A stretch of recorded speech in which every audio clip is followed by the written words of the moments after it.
Salut à tous, amoureux transit du cinéma. On est quelques jours, 2 jours en fait avant la sortie du film Black Panther Wakanda Forever que je vais peut-être voir avec des amis, sachez-le. Disons que en Belgique, ils ont décidé pile mercredi de faire une grève générale. Le lendemain, il y a potentiellement grève des bus. Et le surlendemain, c'est l'armistice. On ressort des vacances de Toussaint, j'ai que 2 jours de cours. Tout va très bien. Bien évidemment, du coup, sachez-le, je vais voir donc Black Panther mercredi, voire peut-être même mardi en première, je ne sais pas. Je verrai bien, mais ce qui est sûr, c'est que je vais le voir, ce film. Et bien évidemment, on est là pour parler de mes attentes. Avant de commencer, 2 petits disclaimers. Bien évidemment, le plus important, c'est que si vous ne voulez pas être spoilé de ce qu'on peut avancer, bien évidemment, quittez la vidéo immédiatement, hein. Partez, allez-y, allez-vous-en, sinon vous allez être spoilé des dernières théories que l'on va lancer sur ce film. Et deuxièmement, sachez que là actuellement il est quoi? Il est 8h, il va être 8h. Je sais pas quand sortira cette vidéo, dans le sens où mon lave-vaisselle n'est pas en panne, mais je n'ai plus de pastilles. Donc je vais me taper la vaisselle à la main. Donc la vidéo sortira probablement vers 23h. Tant pis, j'essaierai d'en racheter au plus vite. Bref, petit générique, on est parti pour parler de mes attentes de Black Panther Wakanda Forever.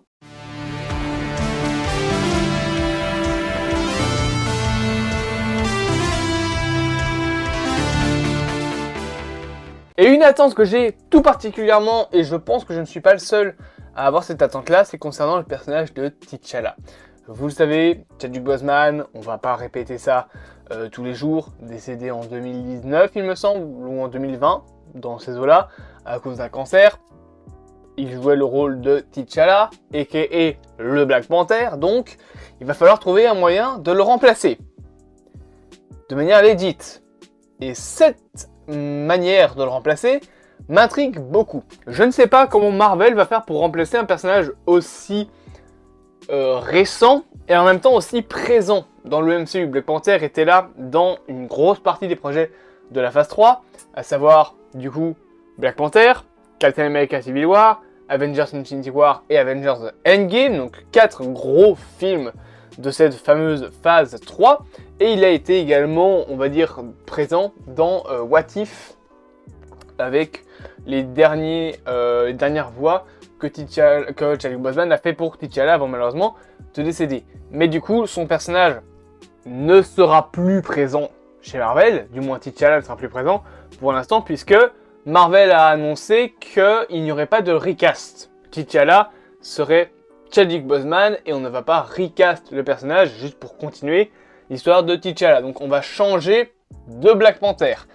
On aura probablement Shuri, donc la sœur de T'Challa en tant que nouvelle Black Panther. Bien évidemment, j'en ai déjà parlé beaucoup, j'attends énormément du développement de l'histoire de Shuri, comment est-ce qu'elle va apprendre la mort de son frère, comment est-ce qu'elle va le vivre, comment est-ce qu'elle va le combattre, comment est-ce qu'elle va combattre Namor, comment est-ce qu'elle va combattre tout ça. Je l'attends énormément, mais j'attends énormément également la manière dont ils vont nous montrer la mort de T'Challa et la disparition de Black Panther. Un truc que je pense qui ne doit pas être raté, dans le sens où c'est quand même la disparition d'un acteur qui n'est pas le seul acteur noir à avoir marqué l'histoire, il y en a eu plein d'autres, heureusement d'ailleurs. On a eu Will Smith, on a eu Eddie Murphy, on a eu Denzel Washington, Samuel L. Jackson, on a eu beaucoup d'acteurs de couleur noire qui ont percé l'écran, et tant mieux, heureusement qu'il y en a qui ont percé l'écran, et Chadwick Boseman est un de ces nombreux acteurs qui, heureusement, montrent que il peut y avoir de tout dans les films, et que les racistes ont de toute façon toujours tort. Allez vous faire foutre les gens comme Eric Zemmour. Bref, bien évidemment, j'attends énormément de la disparition d'un acteur aussi important pour les fans de Marvel, une représentation de cette communauté vraiment très présente dans l'univers, la représentation de la communauté, parce qu'on va avouer que niveau représentation de la communauté noire, on se basait pas sur Faucon, quoi, c'était pas... Non, Faucon, War Machine, c'était pas les personnages éponymes. Pas du tout. Ils sont bien, mais Chadwick Boseman, Black Panther, c'était quand même un symbole, on va dire, de victoire, bien que la victoire était déjà gagnée par la communauté. imprégnation, de combat contre le racisme, et Chadwick Boseman était ça. Il représentait la nouvelle génération d'acteurs qui se battaient contre ce genre de truc. Il donnait le flambeau de Denzel Washington et d'acteurs qui commençaient à se faire vieux, qui ont eux également combattu à leur époque contre le racisme anti-noir. Donc, je pense sérieusement que la disparition de T'Challa doit être très bien faite. Un autre point que j'attends, comme je l'ai dit, c'est la manière dont Shuri va apprendre la nouvelle et dont elle va le vivre. On sait que Shuri deviendra la nouvelle Black Panther, c'est sûr et certain, il n'y a pas de doute. C'est visible à des kilomètres. Mais comment ? Ma théorie, c'est que Namor a eu des fausses infos, on va dire, données par peut-être un gouvernement tierce ou quelqu'un qui veut du mal au Wakanda. On avait théorisé sur le fait que ça pourrait être Doctor Doom, mais au final, pas du tout. Ce ne sera pas le Doctor Doom. Mais donc, qui ça pourrait être ? Pour l'instant, on ne sait pas vraiment. Cependant, Namor ne sera pas méchant éternellement. C'est un gentil également de chez Marvel. Il fait d'ailleurs partie des Illuminati. Donc, bien évidemment, il va redevenir gentil. Et je pense qu'au début de l'histoire, Namor va attaquer le Wakanda après s'être fait, on va dire, enrouler par quelqu'un. Genre, ouais, le Wakanda ils sont méchants. Ah bah ok, bah je vais les démonter. En fait, pas du tout, mec, tu t'es trompé. Mais du coup, il va probablement, durant un combat, tuer T'Challa. Et ce qui va mener à ce désir de vengeance de la part de Shuri, à ce désir de vengeance de la part du Wakanda contre Atlantis. Je pense que c'est ça le nom c'est l'Atlantide en tout cas. Atlantis c'est un Stargate. Tout va bien. Mais donc voilà, je pense que le développement de Shuri peut être quelque chose de très très stylé. En plus, on sait que les musiques vont être excellentes. Il y a notamment du Rihanna avec Lift Me Up. Il y a bien évidemment No Woman, No Cry, la reprise un petit peu plus épique de la musique, il me semble, de Bob Marley. Autre personnalité connue africaine que je respecte complètement, Bob Marley, la crème de la crème. Je suis pas fan de ses musiques, mais on va dire que pour le symbole qu'il représente, il a tout mon respect. Donc, bien évidemment, il y a des musiques qui vont entraîner ça, il y a des musiques qui vont permettre que le film devienne, on va dire, très beau dans ses messages, mais il faut que ce soit réussi. J'ai par contre pas vraiment d'attente concernant la mise en scène et la réalisation de Ryan Coogler. Il me semble que c'était lui pour Black Panther 1, il me semble, ouais. Il a fait un très bon boulot, franchement, c'était plutôt stylé. Mais je ne sais pas vraiment quoi penser, quoi attendre de sa réalisation. Peut-être qu'il m'épatera, peut-être que ce sera comme Black Panther 1, peut-être que ce sera juste fortement générique. Je sais pas, on verra.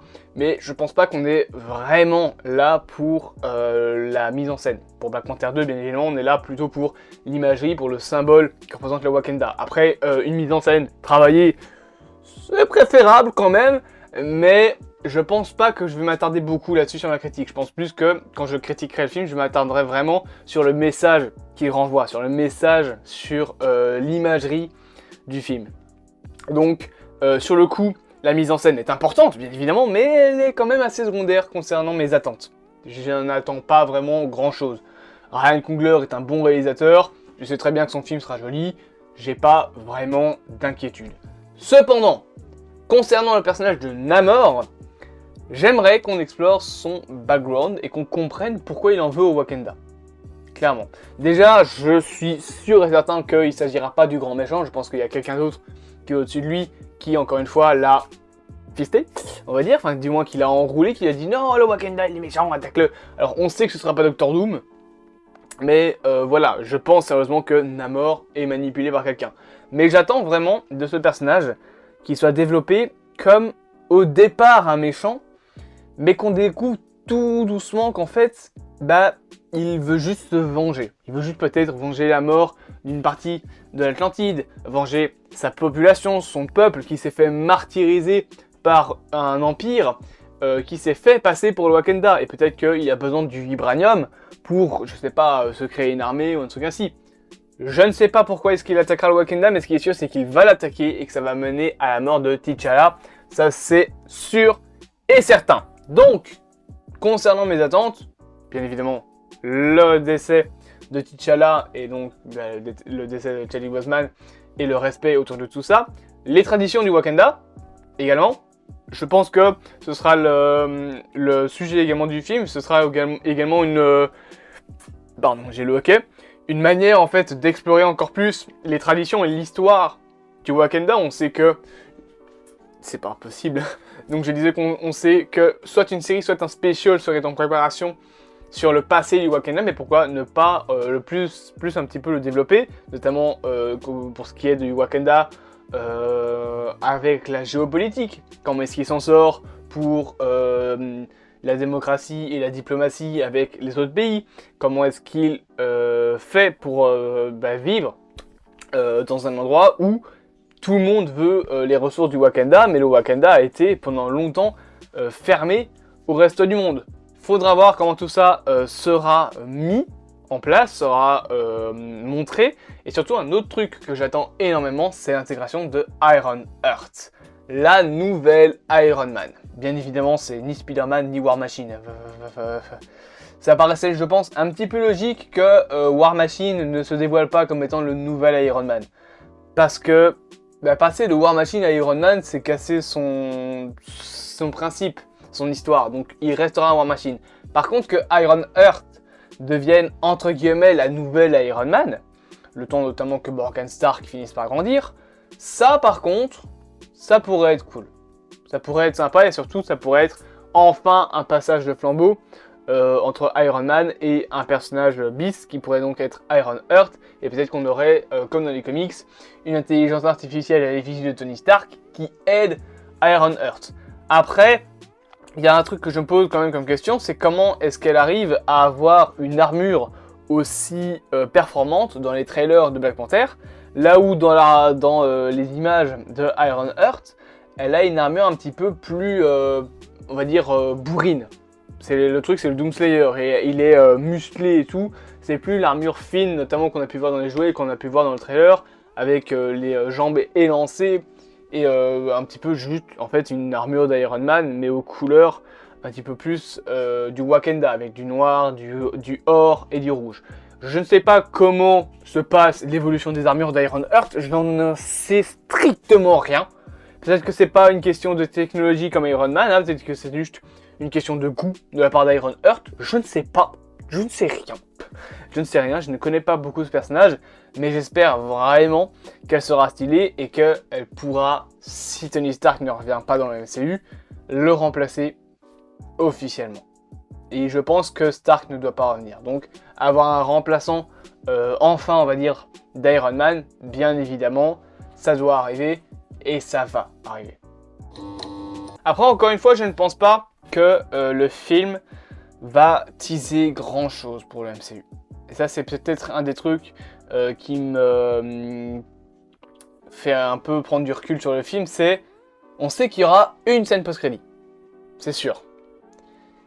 Qu'est-ce qu'elle va dire? Qu'est-ce qu'elle va teaser? Un troisième Black Panther? Aussitôt? Ou alors quelque chose en lien avec le reste du MCU? Est-ce que ça va être un programme comme d'autres films de la phase 4 qui va un petit peu mettre de côté ce qui s'est passé dans No Way Home, dans Les Éternels, dans Miss Marvel, dans Moon Knight, parce que je rappelle quand même que dans Moon Knight, il y a des putains de gigantesques dieux qui se battent contre la pyramide, hein, mais personne n'en a parlé. Même dans She-Hulk, ils n'en ont pas parlé. Est-ce qu'on va justement parler de She-Hulk? Alors, peut-être pas dans le sens où la plupart du film, je pense, va se passer au Wakanda, du moins au moins la scène d'introduction avec le combat contre Namor. Normalement, une grosse partie également se passera en dehors avec, je sais plus comment il s'appelle, l'acteur, je sais plus son nom, mais je sais que la tronche de l'acteur me rappelle quelque chose, je pense qu'il s'appelle Ross, mais c'est pas, je pense pas qu'il ait un rapport avec Thunderbolt Ross, je sais plus, mais en tout cas, on sait qu'une partie se passera sur Terre, une autre en mer, une autre dans des lieux un peu plus abandonnés où vit justement Riri Williams, donc Iron Heart. Va y avoir du mouvement dans ce film, ils vont beaucoup voyager. À mon avis, le Wakanda va tomber, littéralement. Il va tomber, obligeant la nouvelle Black Panther ainsi que la reine du Wakanda à se réfugier à certains endroits jusqu'à trouver une solution pour réélever le Wakanda pendant que ce dernier est assiégé par Atlantis. L'Atlantide. Atlantis, c'est toujours dans Stargate. Pourquoi je dis Atlantis? Oh. J'ai plus tout ma tête. Bref, j'espère donc que oui, c'est déjà fini. Parce que j'ai pas d'autres d'autres attentes en fait finalement. Je pense que là j'ai tout dit. Parce que encore une fois les musiques, j'ai dit que je penserais que ce serait très bien. La mise en scène n'est pas vraiment une de mes attentes et j'ai dit toutes mes attentes, donc c'est la fin de cette vidéo.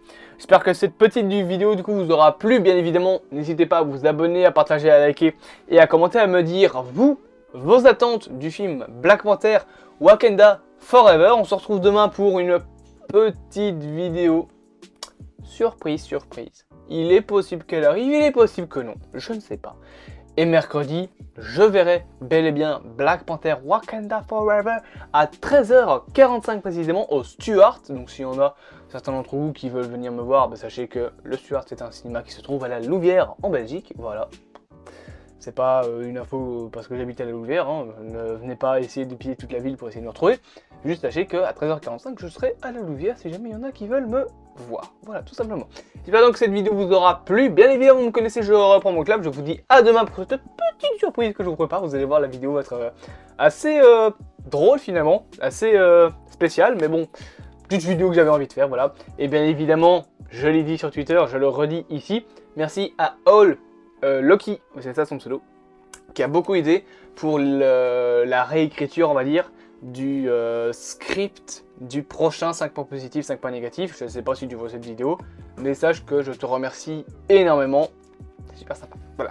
Je vous dis à plus à mon retransmission cinéma. Passez une bonne journée. Ce clap est complètement dévissé. Et à bientôt!